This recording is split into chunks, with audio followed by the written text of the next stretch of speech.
No. I know what you're going to ask me, and no, I don't want to talk about it. Because, honestly, I don't think you want to know. You want to pick holes, or you want to try and discredit me. And I've heard some pretty nasty stuff about me that doesn't even bear repeating. Don't get me wrong, Jesus loves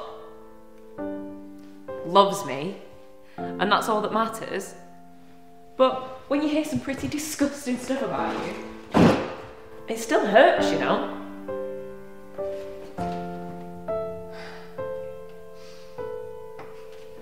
Fine, I'll tell you. I don't really remember how we met.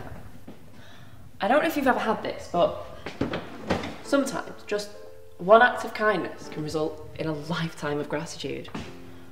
All I know is I was a hot mess before I met him. And then for the first time in a long time, I felt peace. It says something when, for the first time in your adult life, someone sees you, not for who they want to see, or even who you want them to see, but just sees you for the real you. I don't really want to talk about the day he died, if I'm honest.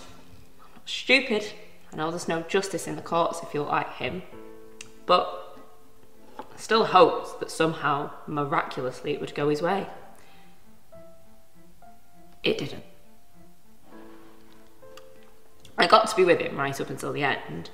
Clearly they didn't think I was a threat, which is funny, because if you'd seen the old me, you certainly wouldn't think that. But yeah, I was there. I wish I hadn't been, but I was with him the whole time. And when he died, it was a lot. And when he came back, it was even more. So everyone's got their own version of events and what actually happened, and that's fine. But this is my story. So, me and his mum went down to see the body and to anoint it with some nice smelling stuff. And when we got there, it was then that we realised that the tomb was empty and that his body was gone. And I was exhausted. These people had executed the only man who'd ever really loved me. And now they were forcing us to play hide and seek with his body. I was like, can you not? Has he not had enough? So, and these two blokes appear, and I couldn't hear what he was saying over the sound of my own wailing. So we start to walk back. And then this bloke appears and he says, scruffy looking, like he'd been gardening or something.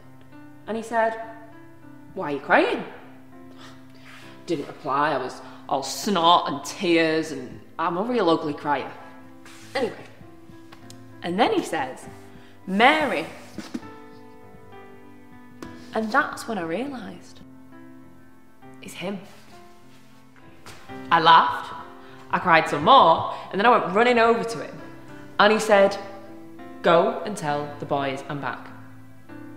And just like that, he was gone.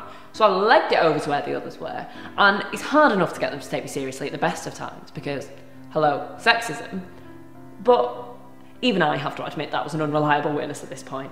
I was jabbering like nobody's business. The only two that went out to check the cemetery were John and Peter. I'll always be particularly fond of those two boys. So, that's the story.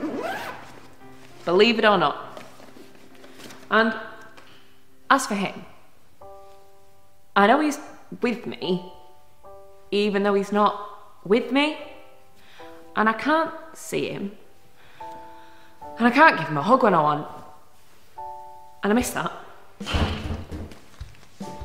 So, here's the plan. I'm going to do what he told us to. I'm going to tell everyone about him in Jerusalem, Judea, Samaria, the ends of the earth, if I can get that far.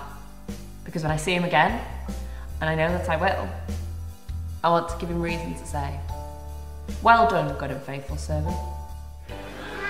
Hi, come on in. Welcome. Hello. Come in.